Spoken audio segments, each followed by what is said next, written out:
Welcome to another edition of WST Winners Gang, and it is just about time to drop the puck on the National Hockey League season, which means the futures boards are absolutely loaded over at coolbet.com, and I'm going to bring in the boys and get into our favorite picks for the upcoming season in the National Hockey League. I will mention this is just the first part of our WST Winners season preview. We will have Remus and Connor join me for another episode specifically surrounding the Winnipeg Jets coming up next week on the channel. But let's get right to it. Welcoming in my tag team partners, getting ready for a big NFL Sunday tomorrow, Jake Bolin Moss and Pat Gregoire. Guys, I know we're all into the Major League Baseball playoffs right now, the Blue Jays in this series, the NFL, but it's just about time to get going with hockey season. How we doing? Just a week ago, Huss, we were talking about how this is the best time to be a sports fan. It really is. I mean, this NHL season completely creeped up on me. I don't know if it's because I've been stuck in the lab making my NFL picks. The baseball playoffs, October baseball's been electric, but out of nowhere, a couple weeks ago, it's like, boom, training camp's here. Oh, preseason's here. And then I get a text message from you. Hey, we got to get picking our picks for futures. So last couple of days, I've locked myself in a room, really hammered down some of these futures, hopefully give out some winners, because I think this NHL season, and it's so cliche, but I think this one can be absolutely special. And I think it's completely wide open for a lot of teams. Jake, what about you? Yeah, I mean, Patty's kind of summed it up perfectly. It's a great time of the year for, sports fans, sports bettors alike. We're into October baseball. We've got the NFL in full swing, college football in full swing. I think we're coming up, if you're a WNBA fan, we got the finals going on right now. NBA starts late October, and then the NHL season rolling in on Tuesday or Wednesday. So, yeah, pretty exciting times. And I'll be honest, I haven't been watching a ton of preseason NHL. Just doesn't do it for me, I think, like really any sport. So I'm ready to dive into some real hockey and get going on the season here. Well, I mean, listen, obviously you want to check out what's happening with your own team through training camp. But, I mean, you think about last weekend with the Ryder Cup and now the baseball playoffs. Listen, we'll Huss. Do you think preseason matters in Toronto? The regular season doesn't matter in Toronto. You talk to fans like myself and Jake or anyone around this team, we can hardly get up for regular season games because we all know what matters is not only getting out of the first round, getting out of the second round, and potentially finally going on some sort of Stanley Cup run. So preseason, sorry that we're not getting all rah-rah for this because we got bigger things we got to worry about here. Okay. Hey, I will say this. I mean, you guys being in Toronto, being Leaf guys, as the Jet guys here, we feel you. But again, if there are Buffalo Sabres fans or Red Wings fans or Blackhawks fans listening, they're probably giving us the Rory McIlroy to the Bethpage fans right now because they would dream of getting a playoff crowd. But listen, different expectations for different teams, which is a perfect way to listen. We're going to go through our favorite. We're going to have a couple playoff props for you, our picks to win it all, awards. If you go to CoolBet right now, the offerings are crazy. We're going to start off with our favorite team totals, points, over-unders. There's one for every single team, but you've got odds to win the cup, to win the divisions, to win the conferences, player points and player goals props, team playoffs props as well. So I would suggest before the puck drops on the season, spend a little time after you hang out with us and get in your favorite picks. Always fun to follow those future bets all season long over at CoolBet. Let's start off just with the team totals. For instance, starting off with the Ducks at 83.5. all the way down to the Winnipeg Jets at 98.5. Every single team has a point total associated with the upcoming season and the number on either side of over or under. We all picked a couple of our favorite ones right now. Patty, why don't you start off with what you settled on from the point total over-unders for the upcoming season? Well, I get it. I'm sure Winnipeg sports talk fans logged on today and see this jersey over my right shoulder and saying, hey, what are you doing here? So I'll get in the good books of the WST faithful, and I'm going to take the Jets over 98.5 points at minus 150. We all get it. 2024-25 was a season to remember for the Jets, an all-time season. President's Cup trophy, 116 points, and I get it. The way it ended, not the way that a lot of fans or even people around the league kind of expected that regular season to turn into a playoffs. And I understand you lose Nick Ehlers, but 98.5 points? What am I missing here? Did Connor Hellebuyck die? Is he no longer with the team? Even if this team regresses by 8 or 10 points, you're still cashing this number. I understand they're probably in the most competitive division in hockey. I understand that you always look at regression, injuries, whatever it may be. But I just do not understand how a team this quality, a team that brings in a proven winner like Jonathan Toews into this locker room, how is this team getting almost 20 points worse? I don't see it. Do I see them maybe taking a step back from a point perspective? Sure, that's reasonable.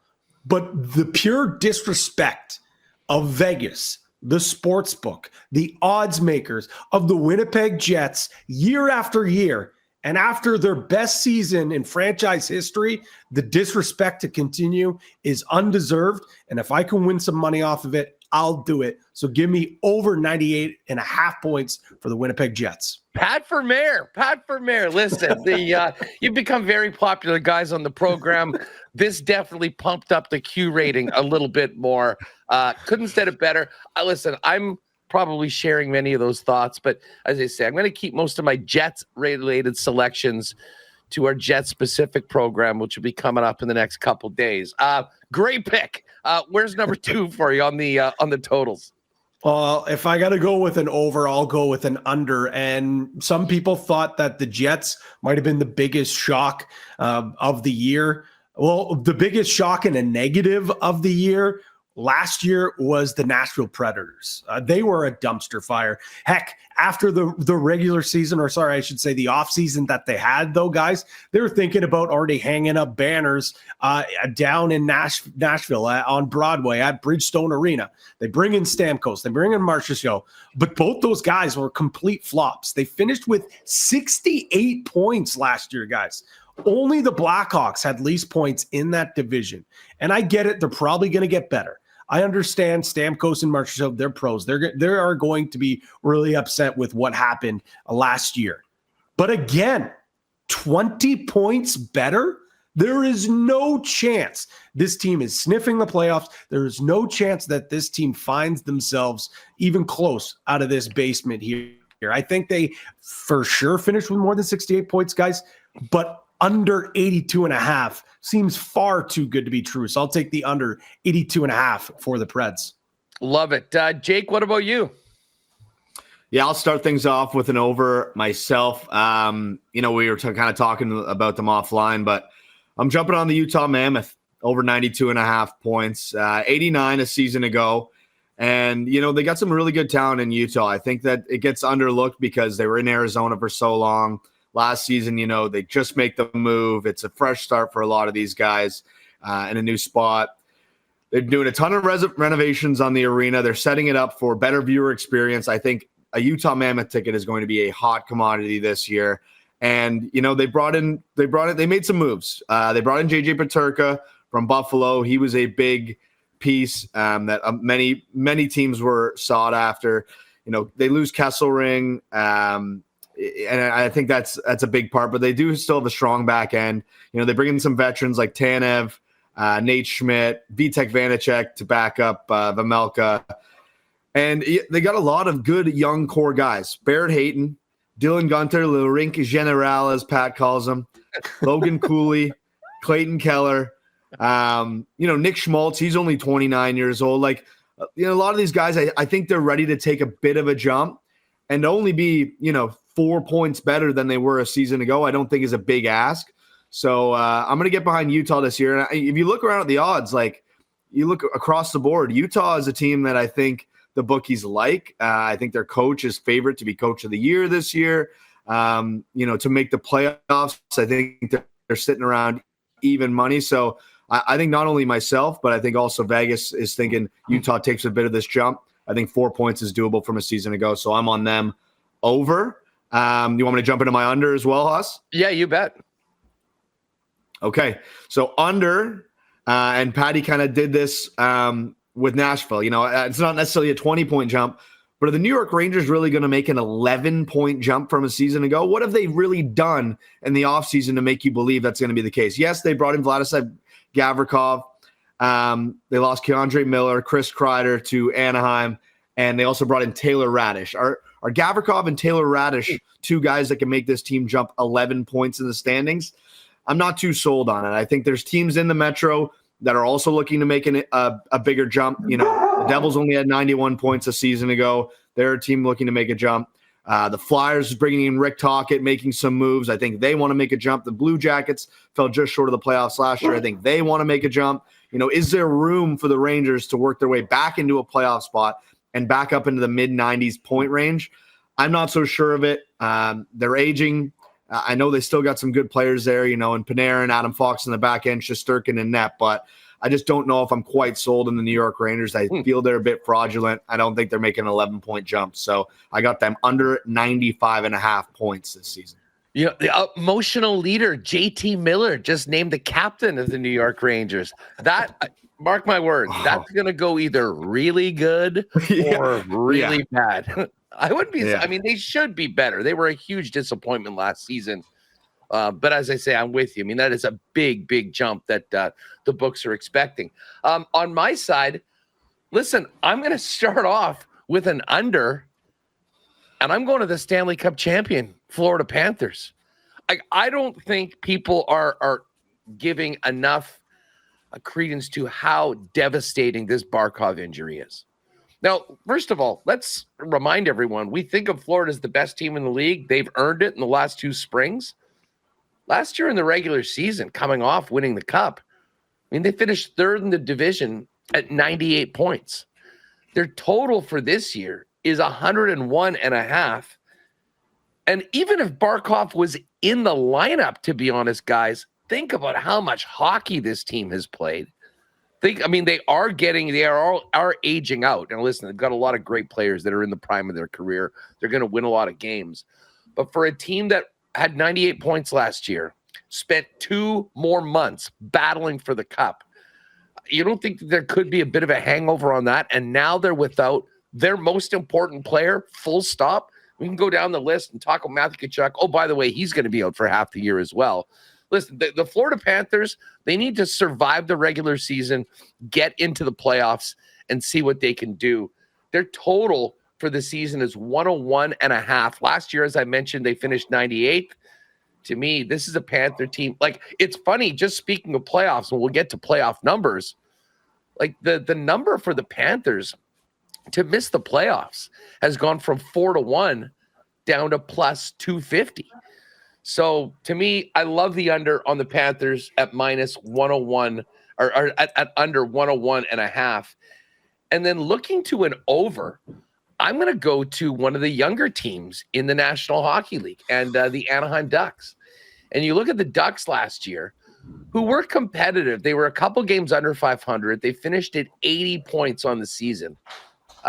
Their total is only 83.5. I mean, when I think about Leo Carlson, McTavish now has his deal. And let's not forget, they actually have added a little bit of veteran experience around them with Chris Kreider. Obviously, Jacob Trouba is going to have a full year there right now. Like, I'm not saying the Ducks are going to be a playoff team right now, but I think it would be a massive disappointment for Anaheim if they didn't take a step forward. And I think a step forward based on what they had last year of 4 more points this season is a pretty safe bet. So I'm going over 83.5 for the Anaheim Ducks this season. And again, under 101.5 for the Florida Panthers. So we started off with a couple of our favorite totals for the season. Let's get to the division bets right now. And we've got odds for every team to win their division. Listen, it's always fun to try to jump on a long shot. I don't know whether we're going to find that out, Patty, but do you have one or two picks that you think either a great value or just locks to lock down and be the number one seed in their respective divisions? To be honest, I think the sports book odds makers, especially here at CoolBet, really nailed these numbers. Like I think it was really hard to find a ton of value when it comes to this. So I took one where it's kind of in that middle pack around that even money mark. And then I took one long shot. I'll start with the long shot because you already touched on them. And I'll go with the Florida Panthers. I know it's crazy to say that this team could miss the playoffs, but you laid it out. This is a team that, yes, no doubt, best team in the NHL, but they did all their work in the playoffs. Then once they got to the playoffs, that's when they became the best team in the league. During the regular season, it was a little bit of a grind. It was a little bit of a lull, especially last year. No Barkov. I mean, you couldn't have said it better. Like, I think that could be the biggest loss of them all. We also know Tkachuk's out for a significant amount of time as well. Do I think it's really going to happen? Probably not. They'll still crawl their way into the playoffs. I think it's going to get sweaty, but the fact that I can get a pretty good number on that, it's also fun to cheer against that team. So I'm going to just sprinkle a little bit on that number there and go for them here. Another one, though, a little bit closer to money. Actually, it's minus 115 on each side. And I hate to say this, but I like the Montreal Canadiens to get back into the playoffs this year. They finished with 91 points last year. They get into the playoffs with a very young group, a group that made a strong push at the very end. I don't see this group really taking a step back unless their goaltending takes a step back. You know, you get a guy like Demidov for a full season. He's the odds-on favorite to win Rookie of the Year. You add Noah Dobson out the back door to shore that up. And Nick Suzuki and Cole Caulfield continue to make the next step. And here's how I see it, fellas, how it plays out. If this bet loses, I can laugh in the face of all my Montreal Canadian fans. And if they do make the playoffs, I can just stuff my winnings, stuff my money on my ears, and don't have to hear about all the gloating and the cheering that they do when they do make the playoffs. So that's the two ways I went with my playoff bets this year. All right, Patty's gone completely rogue, Jake. Jake, we'll go to the division bets after this. We may as well keep going with the to make the playoffs. I know you're a professional. You are ready to go. You are locked in. Not divisions. Who will make or miss the playoffs based on it? Again, there's a total, a yes or no. It's very simple for every team right now, starting with the Hurricanes and the Knights, who are the chalkiest teams to make the playoffs at minus 1250. And the longest odds to make the playoffs, Sharks and Blackhawks at 15-1. Where are you at on these? Huss, in Patty's defense, when you sent us the list, playoffs were second. Yep. I'm looking at the rundown.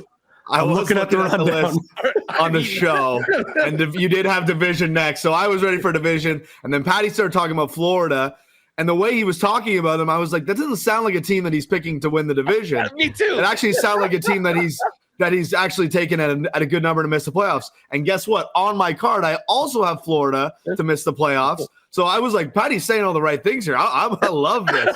So, yeah, I mean, listen, Patty kind of laid it out already for Florida. I won't go too deep into it. But, I wrote down, is this a prayer? Maybe. But is it possible? Yes. I mean, Barkov's a big loss for this team. Not to mention Tkachuk's out till December. And this team, Huss, like we've talked about Florida a ton already off the top of the show. They've played a lot of hockey over the last few years. They've gone to 3 straight cup finals. Like it hasn't been 2 straight. They've won 2 straight cups. They've gone to 3 straight finals. This is a lot of hockey. And I just want to know when it's going to catch up to them. They still have, solid guys up in the lineup, Reinhart, and Bennett, Marchand's still there, but like eventually this is going to get to them.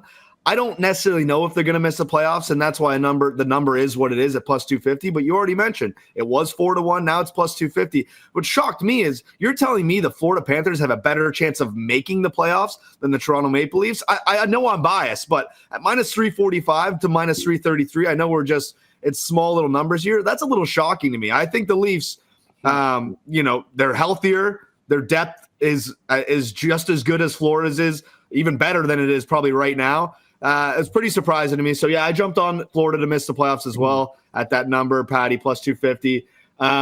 I don't have to say a whole lot about this because I've already dove into this team, but I figure if I'm pushing my chips in with Utah to go over their point total this year at 92.5, I figure I'll push it in with them as well to make the playoffs this year at -115. So kind of similar to what Patty did. I took a longer shot to miss and kind of one of those even money numbers to make with Utah. Yeah, I mean, we have some pretty clear haves and have-nots right now in the NHL. And I mean, you look at a kind of the top 10 teams or so, on the odds, and it's pretty hard to, I mean, barring, a Nashville collapse of last season, I'm sure there will be a Nashville team. Nashville probably was somewhere around where the Lightning or Panthers were at 3-1 to miss the playoffs, and they absolutely cratered. I don't see a team that will obviously take a massive step back or someone that I think is way overvalued. So I kind of focus in that mix. I mean, it is really interesting. You got Montreal, St. Louis, Utah, all as basically pick'ems to make or miss the playoffs. And Pat, I actually think I'm going to go on the other side of you with the Montreal Canadiens. And again, here's the thing. I think this East, much like last year, we weren't really talking about Montreal. We were like, okay, which one of these young teams is going to make this big jump? Will it be Buffalo? Will it be Ottawa? Will it be Detroit? Well, Ottawa did it, and then Montreal passed those other teams. Now, I don't dispute the fact that they're a really talented team, but man, they're young. Obviously, bring in Dobson. I like that. He'll be great. I mean, Lane Hudson, I just don't know whether they're going to be able to defend at a level.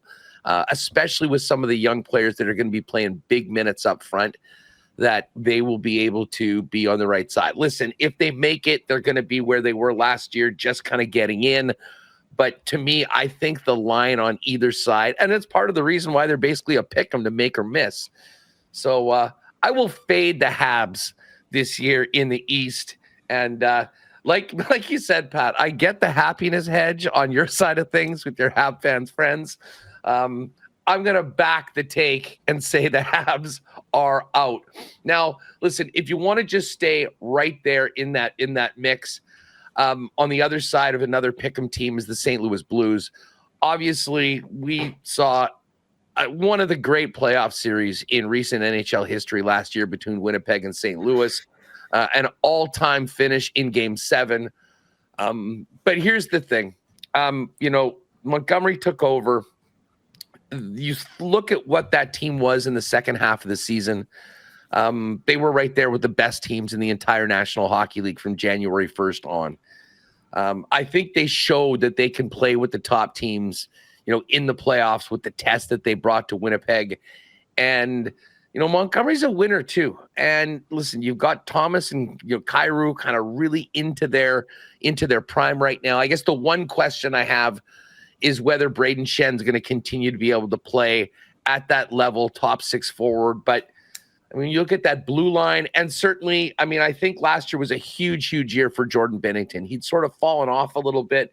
4 Nations on, he was the Binner that, we'd remember, winning the Cup. So I think St. Louis is going to be a team that has a very good chance of making the playoffs. I mean, I think that if you're looking at playoffs, I'd be surprised if we didn't have 5 Central teams in again and only 3 from the Pacific.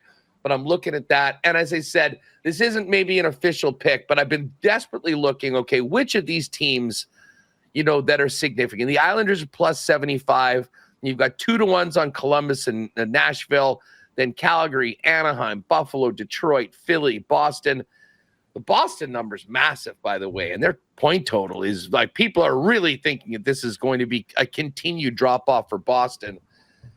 But I think I will just put a little sprinkle on the Sabres to finally get it done. I know the Bills fans, they've got all the success with football, at least right now, raised the best team in the NFL after 4 games banner.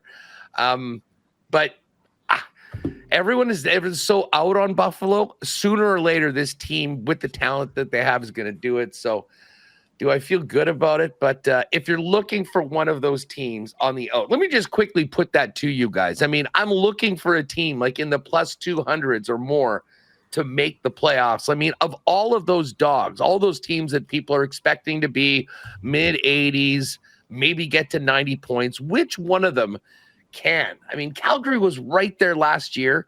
They're expected to take a drop off. They're at plus 220. It's not Detroit for me. I think Philly's going to be a time. Although Rick Tocchet is a guy that I could see coming in and make a big difference and just squeezing the most out of that team. I don't know whether it'll be much, but is there any team in that list of sort of plus 75 or lower that you think is live to make the playoffs, guys? Well, there's two. And you talked about the Ducks with their, with them and their point total being higher. And look, maybe at them, the other number that kind of jumps out to me, and this is a total long shot, but the Calgary Flames, Dustin Wolf. I mean, I was blown away with how good this guy is. We all know that goaltending can drag you into things. Now, the only thing is, I think the West, like you mentioned, us with the Central being so tough, like I just don't know how many spots in the Pacific there's going to be up for grabs. Those would be the two that I would look to just based off number and kind of going through things. But I said it off the top, guys, and I think the odds makers completely nailed this. And you said it, Huss, as well. There's the haves and the haves not. And I think there's just such a clear case with the top teams, the bottom teams. And then there's only a handful, not even a couple, that might be able to fight and claw their way into the postseason there. Jake, anything that's attractive to you at a bigger number? Yeah, I mean, listen, Columbus had a good run last year. They weren't able to close it out with a trip to the playoffs. 2-1, not a bad number on them.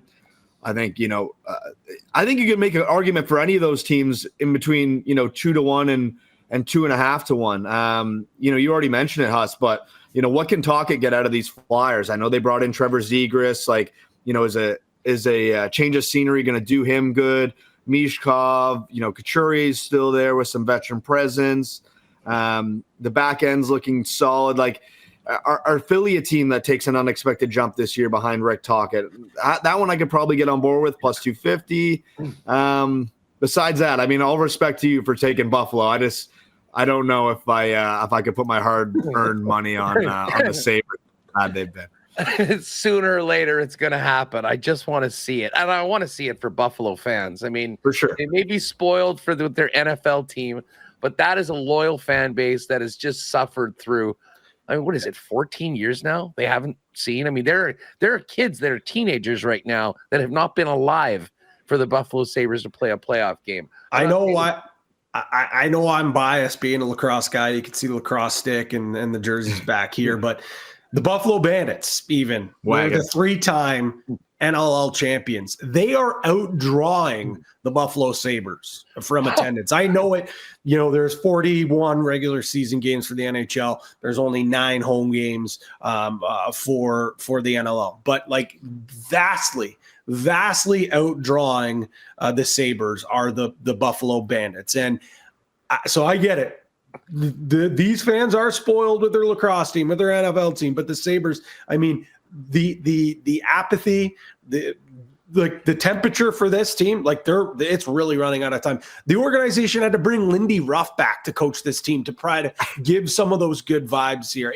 They're in absolute disarray, but you are right. They've done some really good things. When you look at the roster on paper, they should be better. It's just for whatever reason, that dark cloud that just hangs over the Sabres organization, haven't been able to get it done. So at that number, Huss, I definitely see how that could be there, especially when you just hear of all the other teams year in year. And I'm a guy who just took Montreal to make the playoffs again, back-to-back years. But we've just been hearing year after year, the Sabres are going to make a jump. The Red Wings are going to make a jump. I mean, I think the Sens actually legitimately did make a jump, and I think they're a team that's probably now looking to make that next step as well. But I don't know. This just the East for me, and maybe this will go into our themes later on here. I feel like the East is completely wide open. I really feel like the East is wide open. Yeah. Well, I mean, we'll get to our division plays. And again, sorry for nuking the program, by the way. That's okay. I was just no, that was so good. Because once we realized, Huss started laughing, and then I was laughing. We're having a good chuckle. But I mean, like I said, Patty, in your defense, Huss gave you the lay down and then switched it up. But hey, you got to work on the fly. You got to be a pro. I apologize. I was just looking at the way we did it up on the thing that we're staring right at, so I figured that would be the way we were going. But I digress. Let's get to the divisions. We'll get to our conference and Stanley Cup picks. That obviously are playoff picks. This is just regular season. And just to give you a quick update, the Oilers in the Pacific, Oilers plus 150, Vegas plus 155. And then a gap to the Kings, and then everybody else. Atlantic's interesting. Tampa's 2-1, Leafs are 3-1, Panthers plus 325, and then the Sens at 7-1. The Met has the Hurricanes, and again, the books have always loved the Canes for the last number of years. I know they've got Nikolai Ehlers. Don't want to talk about it. They are plus 130, and then Jersey is plus 320, and then you got the Rangers at 550, Caps at plus 650. Who, of course, won the division last year. And the Central, what a meat grinder. Dallas 2-1, Colorado plus 210. The Jets, who won it last year, 6-1. Minnesota plus 850 and the like. You know what? I'll just start this off quickly, considering I just went down this run, and then I'll throw it to you, Pat, and then to Jake. The Pacific Division is interesting. And I said, here's a little trivia question for you folks out there watching this live, and I'll give you a moment to think about it. When was the last time the Edmonton Oilers won a division title? It's 1987. Now, they obviously don't care. And again, it's nice to win a division, and we're looking forward to throwing the first ever division banner in the Canada Life Center when the Jets open it up. And obviously it symbolizes a great regular season, but it's all about just getting to the playoffs. I will say this. I'm going to take Vegas at plus 155 because I do sort of feel it's a two-horse race. I'm fascinated, and I hope Dusty and our EST friends aren't watching this right now. As long as this McDavid thing continues sort of to fester, I really do wonder what it will do to their season. Now, they're too good to miss the playoffs. So, let's just take that right out of the equation. But I don't know if the Oilers, adding in Savoy and Howard, some younger players that I think are going to need a little bit of time to kind of get their feet under them. I'm not sure that this just happens overnight. Now, listen, this team has had some terrible runs, and they've always made up for it and get there at the end. That will happen this year. But they just don't seem to be a team that goes out and just puts the boots to everybody for 82 games. It's more a build-up later on. Vegas, to me, is the next best team. Mitch Marner's going to try to be proving himself as a new star in town. Jack Eichel's playing for a contract. I think Vegas is the top team, at least for the regular season. So at plus 155, I'll look in on that. And then, listen, I mentioned the Carolina Hurricanes, who are always the darlings of the books and the analytic guys. I don't think that there's any reason why they should be such a short favorite in that division when you think about what the New Jersey Devils were before Jack Hughes got hurt. Listen, this is a young team that's getting better. Heischer, Bratt. To me, this is probably should be more like even if you want to say, okay, Carolina, you're the favorite. That these numbers should look more like the Central Division, if you ask me, at 2-1 and plus 210 or something like that. So listen, if you're going to give me New Jersey, whose season completely blew up on the back end when Jack Hughes was out for the year, I think they come back. I think Sheldon Keefe has them going right from game number one, and I don't think they let it off. So I think there's some good value on Jersey at plus 320 to win the Metropolitan Division. So I think I'm going to look at Vegas and Jersey as my favorite bets for the divisions. What about you, Pat? Well, I'm going to continue pandering to this audience, but if I think that this Jets team is not going to take that big of a step back, then why should they not be live here, especially at this number? The disrespect continues. The fact that their odds are so long to win this division again at 6-1, I see there's just a lot of value there. This is the toughest division in hockey, in my personal opinion. I do think there's about 3 or 4 teams that can win this division that probably will be in the hunt So the fact that there's that many teams that close, there shouldn't be that big of a gap between team 1, team 2, and team 3 and 4. So give me the Jets to win at 6-1. And then the Atlantic already has been a hot button topic here today. And I think it's going to be through the rest of this show and probably for the rest of this year. I've already talked about how I think Florida, due to the injuries and the miles on them, I think that is going to take them out of contention here. I think it really comes down to two teams. It's the Bolts and the Maple Leafs. And I'm going to put my blue and white bias hat here, and I'm going to take the Leafs at 3-1 to win the Atlantic. Hey, the Leafs are a great regular season team. The Leafs get it done in the regular season. The jokes don't start falling down until the playoffs, and that's when the Leafs start falling as well. So for me, the fact you can get the division-winning champs, like you said, Jake, just seems a little bit weird, the number that you're getting here. I know you lose Mitch Marner, but this team is better defensively. The team is healthier. They shore up their goaltending with Stolarz signing a long-term deal. You add Nicholas Roy, Dakota Joshua, see what Michelli can do, whether he's playing on the top 6 or the bottom 6. I think overall, top to bottom, this Leafs team is better. I think Craig Berube has this team playing better in the regular season, playing a better all-rounded game. So I think it comes down to a 2-horse race. So if I think it's going to come down to it between these two teams, I'll just take the better number with the Leafs at 3-1. Jakey, what about you? Yeah, I just had one division winner, and you already were on it, Huss. Golden Knights to win the Pacific plus 155. A few other things to add to your notes. I mean, since entering the league in 17-18, Vegas has won the Pacific 4 times in 8 years. They've done it. They've done it in half the time they've been in this league. So they're no stranger to that. They've acquired one of the great regular season merchants in Mitch Marner, so that'll be a good addition to getting a ton of regular season points. I think this team is stacked. You really look at them top to bottom. I think Hurdle is their third line center right now. They have lost Pietrangelo, which is a big loss on the back end, but they still have Theodore Hannafin. They picked up Jeremy Lauzon as well. If he can stay healthy, one of the big hitters, big heavy guys on the back end. So I think this team is not only division winning caliber. I think they could win a President's Trophy, and luckily for them, teams that win the President's Trophy do a hell of a job when the playoffs roll around. So I'm super excited for this Vegas team to get going and win this division for our boy Mitch Marner out in Vegas there in the desert. Okay, well, this is a perfect segue because we now move from the divisions to the conference winners, and this is who will survive the playoffs and play in the Stanley Cup from the side. Your odds: Edmonton plus 350, Dallas and Colorado 450, Vegas plus 475, a gap. Then the Kings at 10-1, Jets at 1150, Utah the Wild. The East very wide open, as are the Cup odds. I mean, the Cup favorite is at 8. You've got about 5 or 6 teams that are in. I mean, it is interesting, and there is some money to be made if you can nail the right team.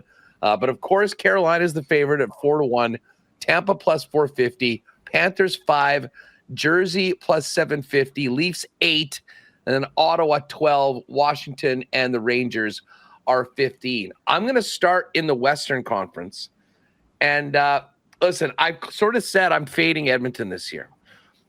What Edmonton's done the last couple seasons has been incredible. They've made it to back-to-back Cup finals. They've lost to a great Florida team. And listen, if they got back there again, no one's really going to be surprised when you're rolling with Connor McDavid and Leon Draisaitl. But to me, the pressure on this team, and it's almost on everybody else, that's not named Connor McDavid, to play well enough and to be good enough so he thinks that you're worthy of him staying. To me, it is a terrible situation. And it's not like these other teams where, hey, we're hoping this guy stays or not. It's I'm only staying if I believe we can win. Show me. It's a very unique situation. I'm out on Edmonton right now, and obviously they still have their goaltending issues. Listen, you could see the team coming out of the Central again. I mean, Dallas and Colorado are both great teams. I mean, I do think the Jets are undervalued in this case, but again, you sort of have to do it in the playoffs, and they haven't made that next step. That's the goal for them this year. So certainly, I think there's some value there. But we'll go back to Vegas at plus 475. I mean, to me, Mark Stone is getting a little older right now, still playing at a very high level. But I do think that this is sort of the year for Vegas before there's some more changes within that roster. So of those teams, I'm going to go to Vegas at plus 475. And then I look at the East. And listen, as I say, I'm out on Florida without Barkov. We can take that out. Carolina, maybe they'll take that next step, and it would be pretty cool if Ehlers finally, gets all the run that, a lot of people around here have thought he would be, and he can be that difference maker. But this isn't a guy that, is a Conn Smythe candidate each and every year. So I still think the verdict is out on that. Guys, I got to tell you something. I think the Leafs this year, while I'm not picking them to win the division, I actually love what they've done in the aftermath of Mitch Marner. And I think this team is going to be a little different. I think they're going to be a hell of a lot harder to play for. And I do think that come playoff time, this could be. So how about this? How about this for the story? Come on, Oz. Sign me up for Leafs to win the East and Vegas to win the West. Marner going up against his old team in the Stanley Cup final. Hey, we might need an exclusive on that. 30 for 30. That 30 for 30 is going to be incredible. Exact matchup, Vegas and Toronto. Listen, as I say, I mean, compared to all these other teams with the depleted Panther team, I mean, the one team that worries about me, it's not actually Carolina, it's Tampa. I mean, I still think getting out of the Atlantic is going to be the most difficult thing. And I'll tell you what, right now, I will bet on the team that comes out of the Atlantic to beat the team that comes out of the Met when it comes to the semifinals. But I think the Leafs are really live. I think they're far more built for the playoffs. I mean, if Stolarz can be healthy, I mean, if they can have two quality goalies that are healthy, I mean, I think that they're as good as anyone in this, and at 8-1, I think it's a great, great number. I'm ready to run through a brick wall, Huss. Like, my heart's beating out of my chest right now. I thought you guys like so fired up. You've got my mind. You got my mind racking here. I almost would love to see maybe divisional team odds, like team from the Atlantic to win the Cup, or team from the Atlantic to go to the Eastern Conference Final, something like that. Maybe we'll get Ev Dog and the boys to cook something up like that. But for my conference winners, I mean, I don't know how I follow that up, Huss, at all now, but I'll start things off here in the East, because I do agree with you. I've said it a billion times during this program now.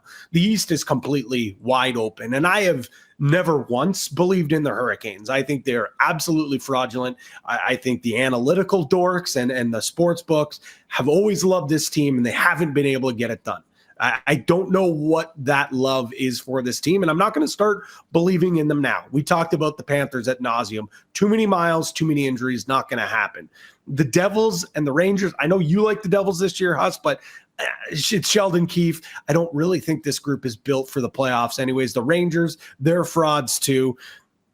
The teams that I look at are the Leafs, and we know the skeletons in their closet, and Tampa. And Tampa, I know you don't have Stamkos anymore, but that core is the same pretty much as the teams that won cups and went on deep playoff runs.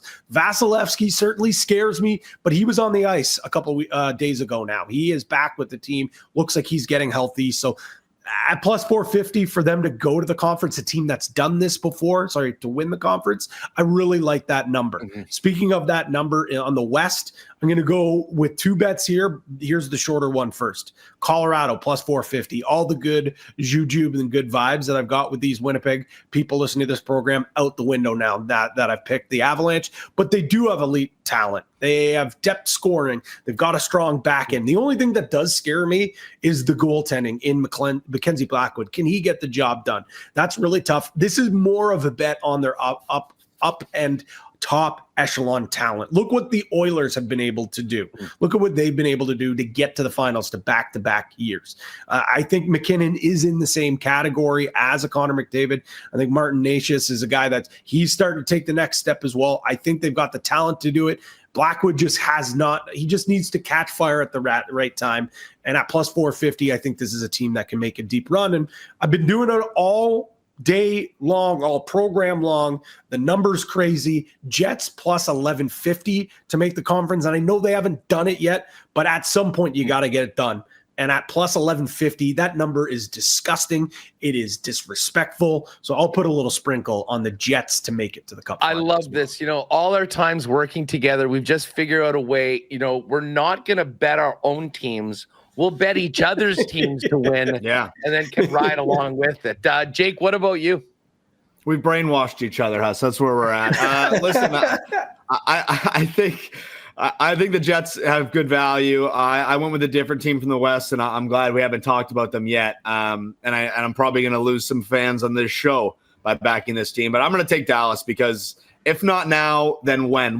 When is the time that Dallas is going to win this division? Plus 450. They've made 3 straight trips to the Western Conference Final, have come away with no finals appearances in the Stanley Cup. They've made 4 trips in their last 6 seasons. Like, this core, it's starting to run out for this core. I think Ben is on the IR right now. I didn't get a chance to check where his injury is, but Ben, Seguin, Duchesne, I know they got the pieces around them. Robertson, Hintz, Rantanen, Johnston. They got Harley and Heiskin on the back end, Ottinger and net. Like, the main core, they got some big names there. They need to find a way to get it done in the playoffs. Hopefully they've been far enough now that it's like, okay, we know what it's going to take to get over that hump. And I think it's just like, at some point you got to break through that wall. And if Dallas doesn't do it this year, then what does it look like next year? Like Seguin, I think he's on close to being on an expiring contract. You just gave Duchesne 4 more years. Like, you got to find a way to get over that hump and into the Stanley Cup final. So I know as much as Winnipeg Jets fans don't want to hear it, I'm going to back Dallas at plus 450. And then, listen, I was texting with Patty last night, and, basically the message was, listen, I didn't take them, but there's a path. Well, I couldn't avoid them. 8-1 on the Toronto Maple Leafs to win the East. This is the only team that took Florida to 7 last year. I know they got smoked in Game 7. I will not deny it. And they have Game 7 issues. But what Trey Leving has done with this team after losing Mitch Marner is nothing short of a miracle. Brings in Matthias Maselli. We're going to see what he looks like. He's probably going to start on the 3rd line. Easton Cowan looks like he's going to make the jump to the NHL, at least to start the season on the 4th line with Lorentz and Lawton.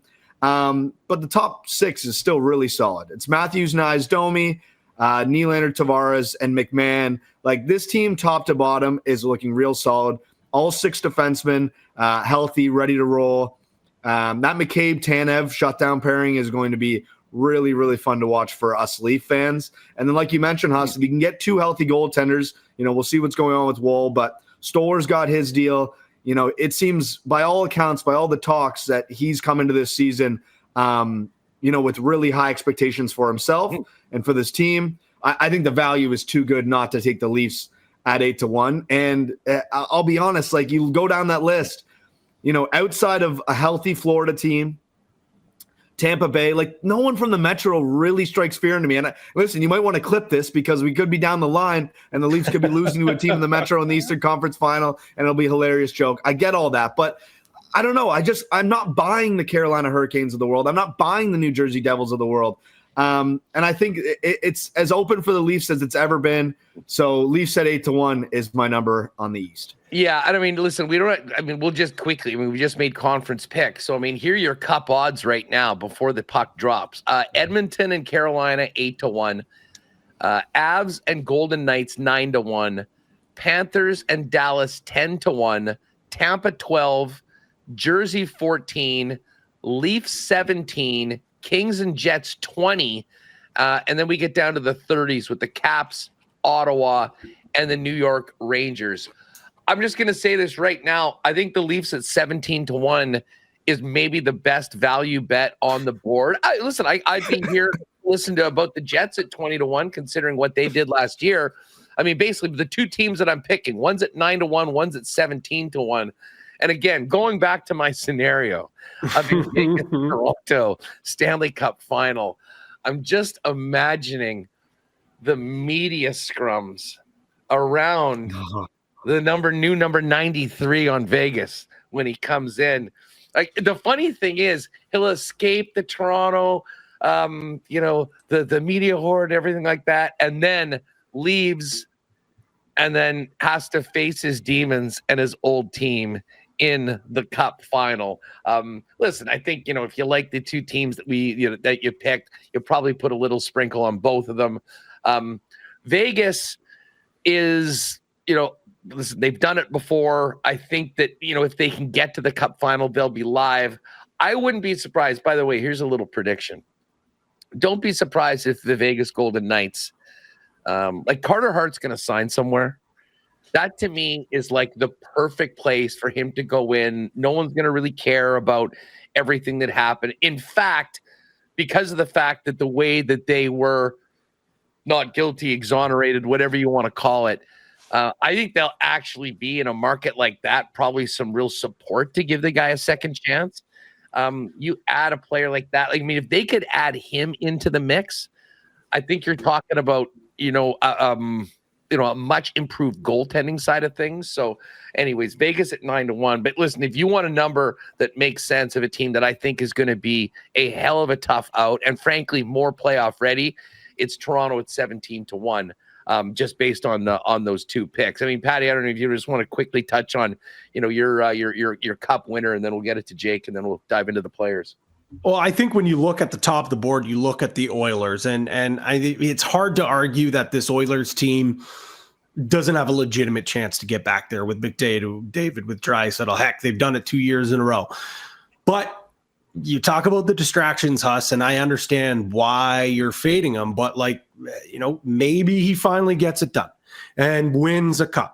And then there's no contract, and he comes home to Toronto and tries to win his childhood team a Stanley Cup. Okay, I'm just kidding. But no room for him in TO. No room for him. They're going to be doing a parade at 17-1. But if you want to bet the Oilers, if you really do want to bet the Oilers, which I don't, I agree with you. I actually don't. They're going to take a nosedive at some point. In the last 2 years, the sky's been falling in Edmonton. You're going to be able to get them at a better number at 10, 11, even 9. Like, that's even a better number that you're getting. This is the worst number that you'll probably get for a very long time. This happens every year with the Oilers. So if you're going to bet the Oilers and bet them at the top of the board, wait. Just wait.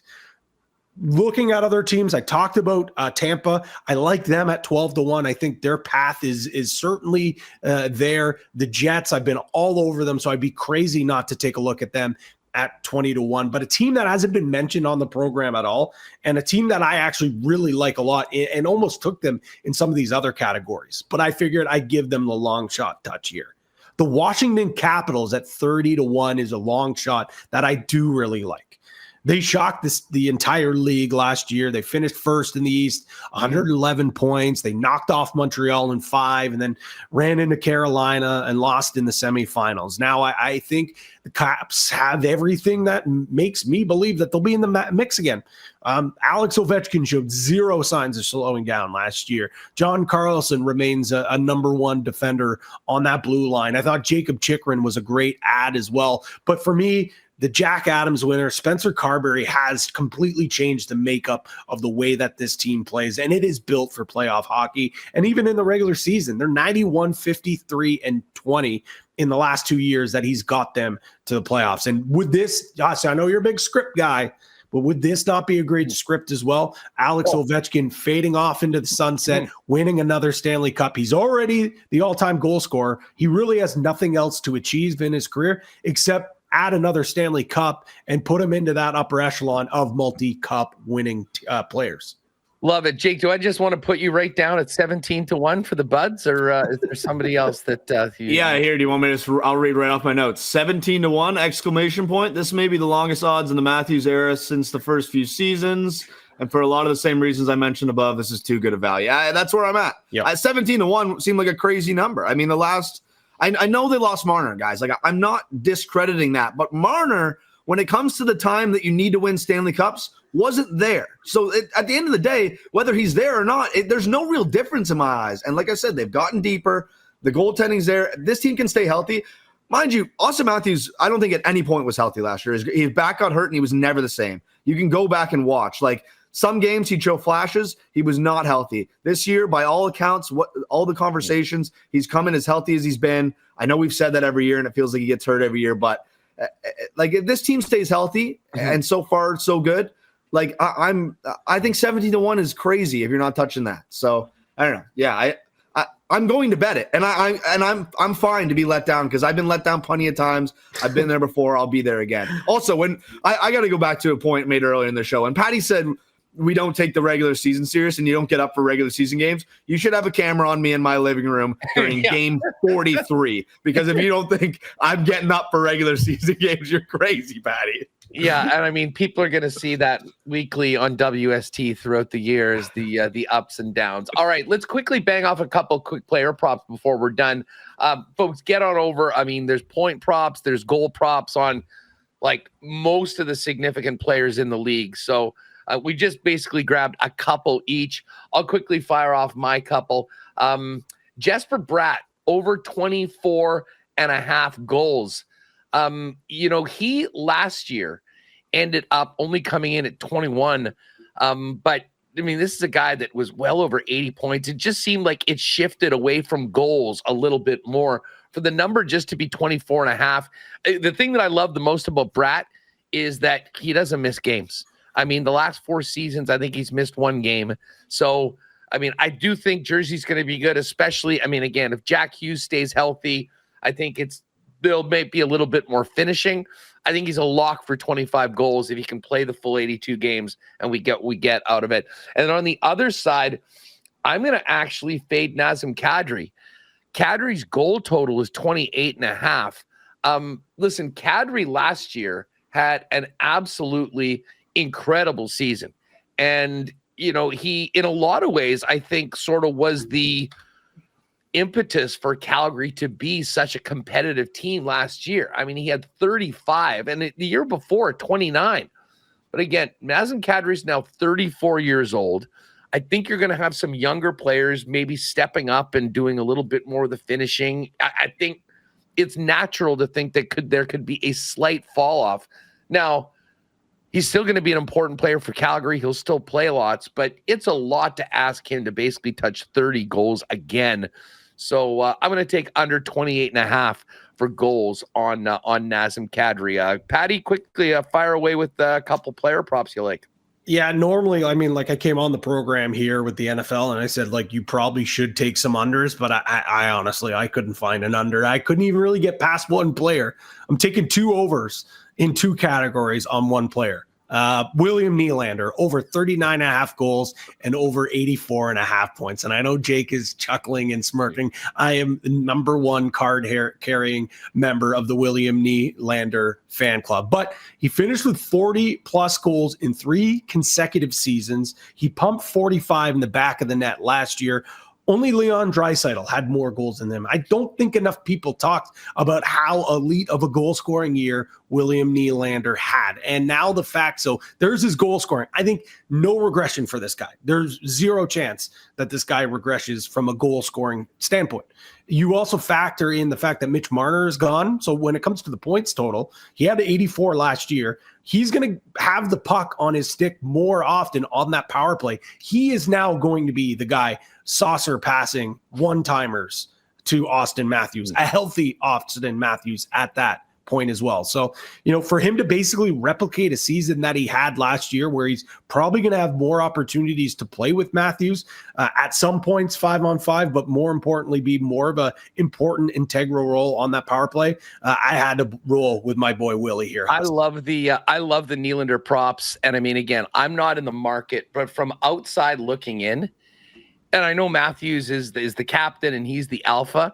To me, Nylander is like 1B. And yeah. I think that the loss of Marner, I really expect Nylander to be the guy that takes a big step forward. We think of him more as a leader, not the other guy after Matthews and Marner.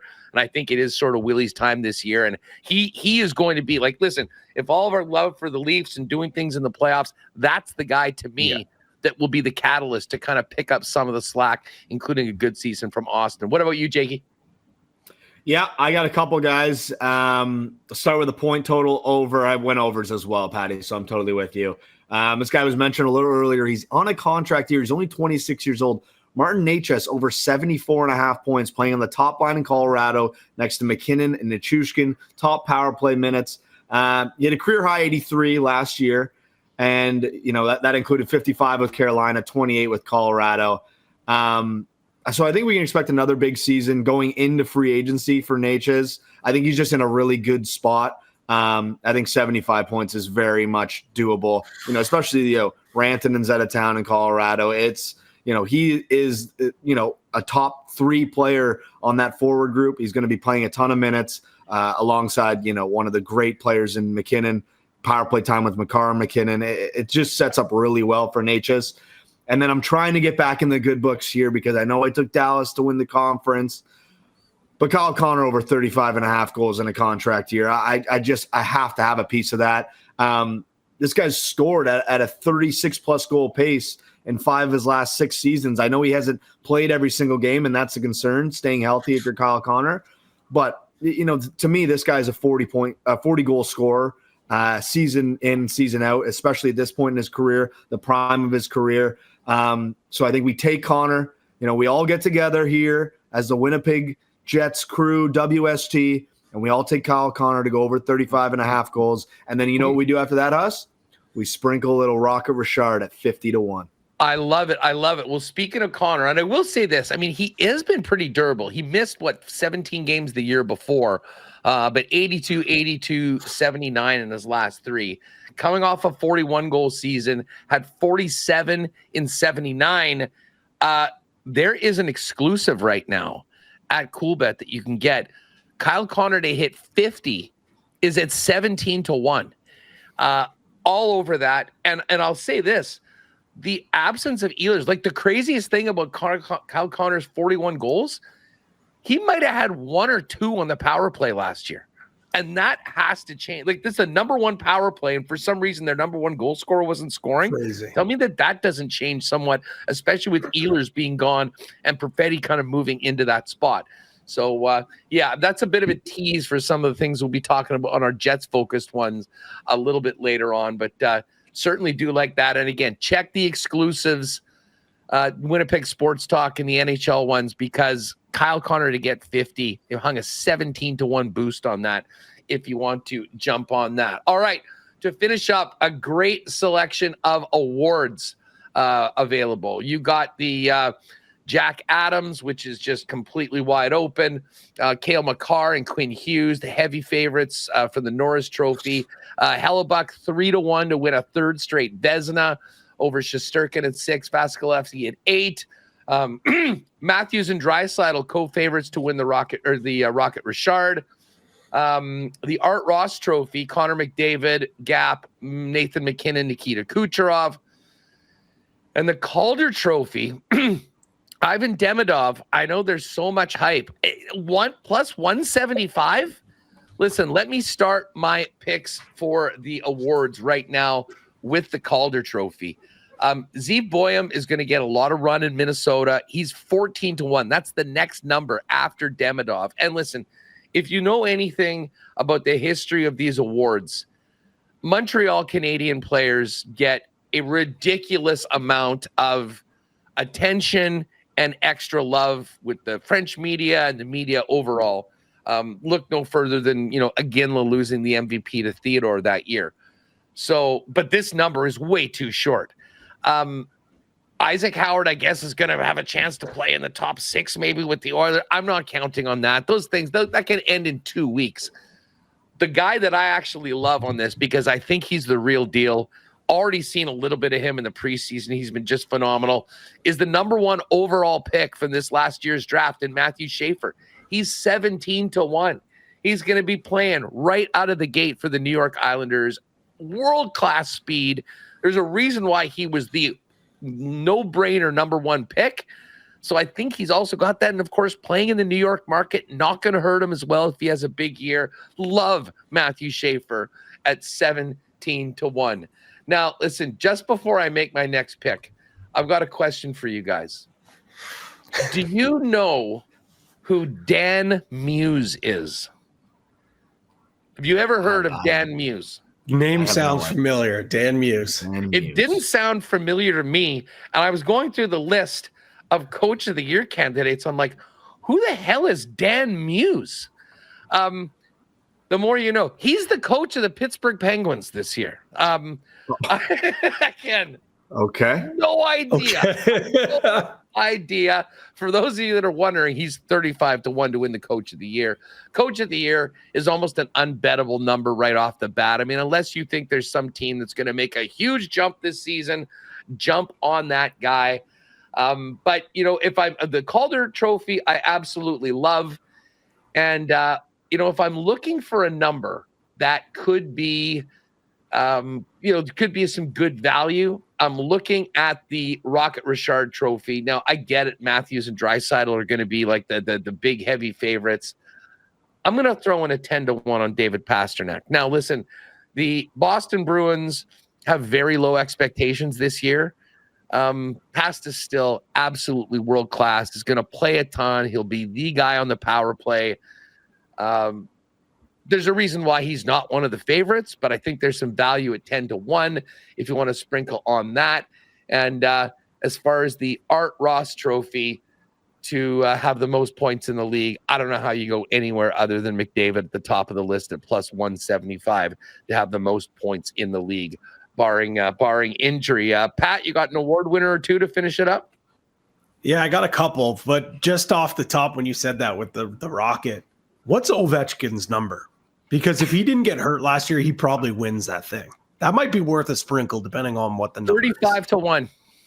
I mean, I'm putting a dime on like that. Like you got to think about sprinkling that. Again, who knows where the regression is there. But no, I started things off, and so funny texting with Jake last night talking about some of our picks and me being like, I'm not going to be that Leafs heavy. But it ends up my card is pretty damn Leafs heavy because I got Austin Matthews 15-1 to win the Hart Trophy.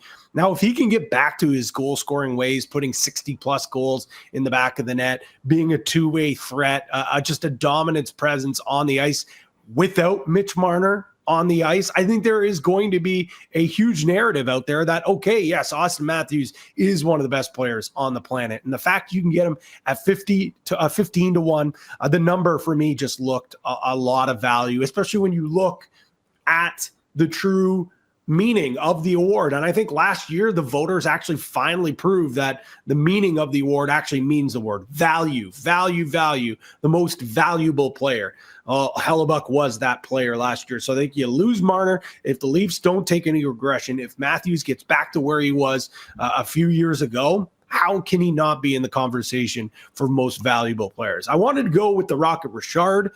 And I was thinking, you know what, McDavid, hearing him talk a lot about I have to score more. It's in the best interest of my team if I put the puck in the back of the net. And looking at him at 10-1, I think there's a lot of value there.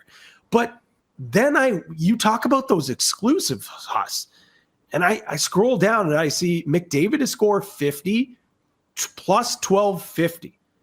This seems like a way better bet. And I know I'm kind of going rogue here. That's kind of been the theme of the show, I guess, for myself anyways. But I think this is just a way better number because the guy scored 64 goals a couple years ago, won the Rocket Richard. He's already said it is in the team's best interest if he puts the puck in the net more. The best players in the league, what they do is when they focus on one area in the offseason, they hone that craft. And we saw Crosby do it over the years. We've seen McDavid do this before. That the year that he scored 64, he was working on his shot. And it sounds like that's a lot of what McDavid is doing this year. And the fact that this contract, Black Cloud, continues to go over his head, could you imagine if not only does he lead the league in scoring, but he leads the league in goals? Like, it's only going to cause even more of a circus.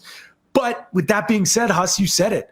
You still got Matthews. You still got Pastrnak. You still got Draisaitl. You got Kaprizov. You could bet it at 10-1. He could score 50 goals and still not even win the damn award. So why would I not take 12 50, a way better number, and not have to worry about any other goal scorer on the planet except for McDavid getting back to his goal scoring ways. I love that number. Yeah, all right. That's I mean, listen, I think McDavid numbers will be really interesting. All right, Jake, real quick, you got one or two? Yeah, I just wanted it off the top. Jack Adams. I don't mind Rick talking. I think he was 30-1. If Philly takes a jump, he gets that team really playing. He unlocks Trevor Zegras. Yeah, I love that. Wasn't in my picks. My first one I'm going to, I got a long shot for the Norris. A team we've talked about a ton. And I already mentioned it, Alex Pietrangelo out in Vegas right now. He's injured. I don't know what his timeline looks like, but I read foreseeable future. I think he had to get reconstructive surgery, and it was no guarantee. He's going to be gone a while. Shea Theodore to win the Norris, 75-1.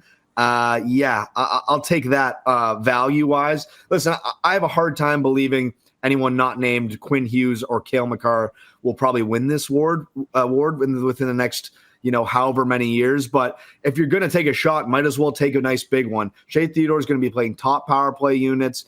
A strong defender as it is. He's about a 22-minute-a-night guy. If we see those numbers jump up to about a 24-minute-a-night guy with Pietrangelo out and a ton more points than what he's usually putting up on a power play unit that consists of Marner, Hurdle, Eichel, Stone. Listen, I don't think it's out of the realm of possibilities that Shea Theodore could be in the mix. Especially, you never know what's going to happen with injuries and stuff. I don't wish injuries upon anybody, but just putting it out there, 75-1, I thought was a really nice number for a guy that, could have a big jump in points this season. The other one I really like, Huss, and I thought you were about to take it with the Calder. I always love to bet the rookies of the year because you never really know, right? You never really know what we're going to see. And I kind of agree with you. Isaac Howard, I don't know if I'm bought into that storyline just yet. But you guys have a little bit of familiarity with this guy going back to last year's playoffs. He hasn't played a ton of NHL games, but he's a 21-year-old, 18-1 on Jimmy Snuggerud, one of the great names in the NHL right now, playing top line minutes with Buchnevich and Robert Thomas. First power play, projected to be a top guy on this St. Louis team that, did make it into the playoffs last year and gave Winnipeg, 7 really good games. So I think this is a nice piece for St. Louis. Like I said, he's not an 18-year-old coming into the league. He has a bit more experience. He played 3 years at the University of Minnesota. He's 21 years old. I think it's going to be an easier jump for him to go from college straight to the pros. He played 7 games last year in the regular season, had 4 points, played 7 playoff games, also had 4 points. So, if he puts up some points this year in St. Louis, I think he could start making some noise down the stretch. So, yeah, Jimmy Snuggerud, 18-1 to win. Yeah, as Harn Ryan Singh would say, Snuggerud. That was we got a lot used to that on the weekend. Hey, one more on the way out. Listen, Makar's the favorite for the Norris at plus 145. I will tell you, great value bet that I think I'm going to get on. We had a goalie win the Hart last year. Cale Makar, right there with the best players in the league. He's 30-1 for the Hart Trophy. I think that will be live. Guys, great chat, folks. It's all up at CoolBet right now. Check the exclusives as well. There's a bunch of great props for the upcoming season. And stay tuned. Early next week, we will drop myself, Remus, and Connor, our Jets-focused futures part 2. But there you have it, top to bottom, everything we like for the upcoming season. It's all available at coolbet.com with the numbers that we just quoted. And of course, if you haven't played there before, use the promo code WST on your first deposit for a 100% bonus up to $200. Great stuff. Enjoy the weekend, everybody. And let's get ready for puck drop next week in the National Hockey League. Thanks to Jake, Pat, and all of you for joining us. We'll see you next time on WST Winners.